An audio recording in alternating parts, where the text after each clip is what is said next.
ధైర్యంగా వెళ్ళిపోతున్నాడు ఏమిటంటే పల్లకి దగ్గరికి అంత దూరం నుంచి కొంచెం దగ్గరికి వచ్చాడు.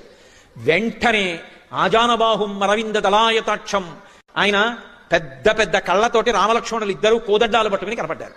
ఎలా? ఆకర్ణాంతము బాణాన్ని లాగి పట్టుకుని ఉన్నారు. వాళ్ళిద్దరూ వెనక్కి తిరిగి పరిగెడుతున్నారు, వీళ్ళిద్దరూ తరుగుతున్నారు. అలా చాలా దూరం వెళ్ళిపోతున్నారు. కానీ వాళ్ళు మధ్య మధ్యలో వెనక్కి చూడడం, ఎందుకంటే బాణం వదిలేశారు కానీ ఇంత అందంగా ఉన్నారు ఏంట్రా అని చూశారు. చూసి పారిపోయారు. మర్నాడు పోతున్న త్యాగరాజస్వామి అలాగో ఆలస్యం అయిపోయింది, చెట్టు కింద పడుకున్నాను రా, చెట్టు కింద పడుకుని అనుష్ఠానం చేసుకుంటున్నారు. ఆ దొంగలిద్దరు మళ్ళీ వచ్చారు.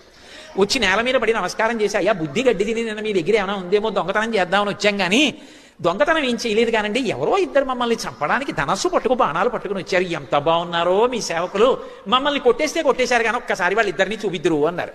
త్యాగరాజస్వామి దొంగల పాదాల మీద పడ్డారు. రే మీరు అదృష్టవంతులు రా, మీకు దర్శనం అయింది, నాకు అవలేదురా. ఇంకా తన భక్తుడిని నమ్ముకున్న వాడిని రక్షించడానికి అంత కిందకు వచ్చేస్తాడు ఆయన. అందుకే వీరరాఘవ విజయరాఘవ